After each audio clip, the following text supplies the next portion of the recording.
breaking news yet again, and today we've got some really interesting products coming your way, especially if you are of the Star Wars genre fanatic. You are absolutely going to enjoy these three products heading your way. Actually, today. You can actually order yours today. Now, what I'm talking about the new Lego Star Wars helmets. Yet again, we have a Luke Skywalker helmet from Red 5. That helmet, that iconic helmet that everybody loves so much. We've got one from the Mandalorian's helmet, and we have a Star Wars Dark Trooper helmet as well. All of these are going to retail for $60 and €60 a piece. It is an 18 plus type set. The Luke Skywalker helmet has 676 pieces, and it's about 7 inches tall, 4.5 inches wide, and about 5 inches deep. The Mandalorian helmet, 584 pieces, 7 inches tall, 4 inches deep, 4.5 inches deep, and 4 inches wide.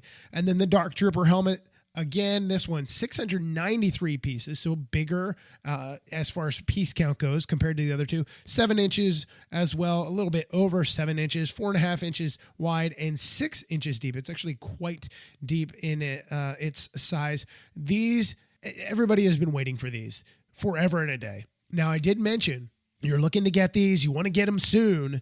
You can pre-order them today, Groundhog Day. You can get them right now at lego.com.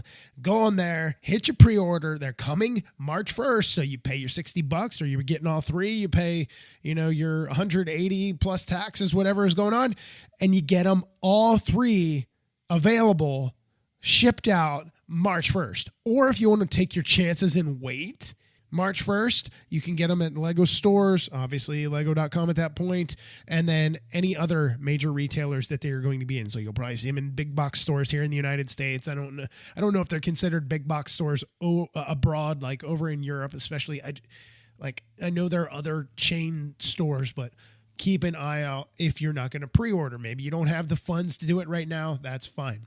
Now, I was not given an opportunity to be able to really dig into these because I'm not the Star Wars fan, but I've got to tell you, this Red 5 helmet might be the first helmet that I am really kind of gaga over. It's iconic.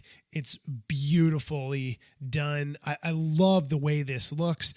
Even though it is an open-faced helmet, the interior space doesn't look that horrible. You have cheek pads that are brick-built in there. I think that is beautifully done. I think it is definitely something that had to be done. Printing all over the place. I'm sure Sam Johnson, the Lego Ideas lead designer, senior designer, he is going to be all over these. He's a giant Star Wars fan. I can only imagine what his thoughts are. But man, I love this Red 5 helmet. The Mandalorian. I just recently started watching Mandalorian. I know I'm like a bajillion years behind, but I actually love The Mandalorian. It has really turned out to be something that I really do think is just, it's exquisitely done. But that's another talk for another day. This one definitely isn't my favorite out of them. We've seen this rounded head type stuff, and you have so many plates and stuff, and it does a great job. I just, with all of those plates like that, I just can't quite get behind it. There's just something weird about it. I don't know. And even though I love The Mandalorian, this doesn't really strike me as something I'd want to have as like a display piece. The Dark Trooper helmet, I love the eyes in it. It looks scary as can be. I love the pieces. Now, these are not printed here on the front. There's a number of stickers, but you have stickers that are here in the front for the breathing apparatus area, the exhaust port that is going on in the front. I love the way that looks. It does have kind of a squarish topped head, which is kind of funky looking, but it's not a big deal. Again, so many studs up there. I'm just kind of like, oh man, I don't know that I can really get into that. If you compare it to the other helmet of Luke Skywalker, the Red 5 helmet, it is just completely night and day. It doesn't have as many studs. And I think because it has so many different pieces of slopes and tiles and stuff like that, it just feels better. It just feels different. Now, all of these do come with a placard, a printed placard that is going to be available to put at the bottom, just like all the other sculpts, busts that we have had of heads and helmets and stuff like that. So you do have that as well to add to it and just, enjoy. Now, my question to you is, how many pennies are you pulling, or how poor is your piggy bank going to be come March? We've already talked about some stuff on News on the Twos yesterday. We're talking about this now. I would not be surprised if Lego was like middle of the month. We're like, hey, there's also something else coming out. It's just the way it always happens, and you end up getting like, oh my God, seriously, here we go again. And this one's going to hurt some people. 180 before taxes. This is going to hurt some folks. This is definitely going to be something they're going to be like, I need all three. I've already got Star Wars bus already. I need the rest of them. I need these ones at this point in time. And you do. You really, really do. And especially the Red 5 one. For me, I'm like, I've got to have it.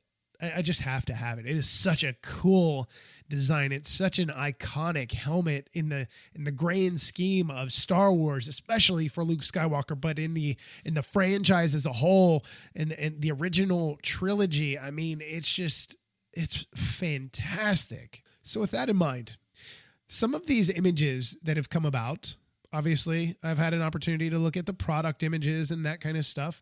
And it does look a little tiny in the hands of I don't know if it's the designer or not, but the person building it and stuff. So I'm like, okay.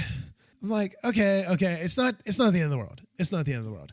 It doesn't need to be super amazing large, but the product shots make it feel much smaller. They have different things that are kind of to give you an idea of scale, but then again, you don't really know how big those other things are. They've got it next to like a pen that gives you some scale, that gives you an idea of how big it's going to be, what it could be like on the end of an end table, that kind of thing. So you do have that kind of stuff to help you get a rough idea of, what you're looking into as far as size-wise. Now, the Mandalorian one, I think the Mandalorian one, when you don't get up close to it, it looks better. And here's why. Anything that Lego does in black, especially, where it's like the Dark Trooper's helmet or Vader's helmet, where it's all black and you have so much of it that has studs and these sharp edges that are coming together from the ends of the plates, it just looks really, really odd because the black gives off more of a shine. This gray color, I don't know if this is gunmetal or not. I'm pretty sure there's gunmetal in it, but it might be like a light bluish gray on the top. But with that in mind, that is not going to give you the same amount of sheen as the black does. So I think that's going to do this one a little bit better. It may not feel as dinky in comparison as well, just because it is fully closed off in the front, unlike the Skywalker helmet that is not. I do like the Mandalorian from a distance, though, so it is something I'm going to have to keep in mind. The Dark Trooper helmet, as cool as it looks, I don't know. I don't know that I could do that, and the only reason is I'm not a Star Wars fanatic. Skywalker helmet is iconic. Mandalorian is a really cool one, and, well, yeah, I mean, so 2 out of 3, maybe? Either way, they look sharp, and you can pair them up with your other Star Wars. Like I said, you had Vader, you had Boba Fett, you had the other Stormtrooper guys that I can't remember. Stormtroopers that rode on are they paratroopers maybe? I think is what it was. So it's nice to add to it. I don't know if the building techniques are going to be the same. I'm sure they're not going to be identical. There's going to be different challenges and stuff, especially with the Skywalker one. So I'm curious to see what it's going to look like, and I'm curious to know what everybody, as far as the Star Wars community, is going to be like. Yes, no, maybe so. You got to have it. If you're a completionist, you most definitely have to have it. So that's going to wrap up this segment for breaking news, and I have no doubt. Now, I'm not saying this because I know, but just knowing how Lego works, I have no doubt probably here in the next 2 weeks, if there's some kind of out of the blue announcement like, hey, we're getting, I don't know, we're getting something Mario, or I guess they already did Star Wars stuff. I don't know. But I would not be surprised. And as we go throughout the year, that's happening. The next big Star Wars jump, the next big knowledge drop is going to be in May. You already know that's coming. Or just right before May, sometime in April. You know that's coming. That always happens. So until we meet again, that's the end of breaking news today. I'll talk to you guys next time.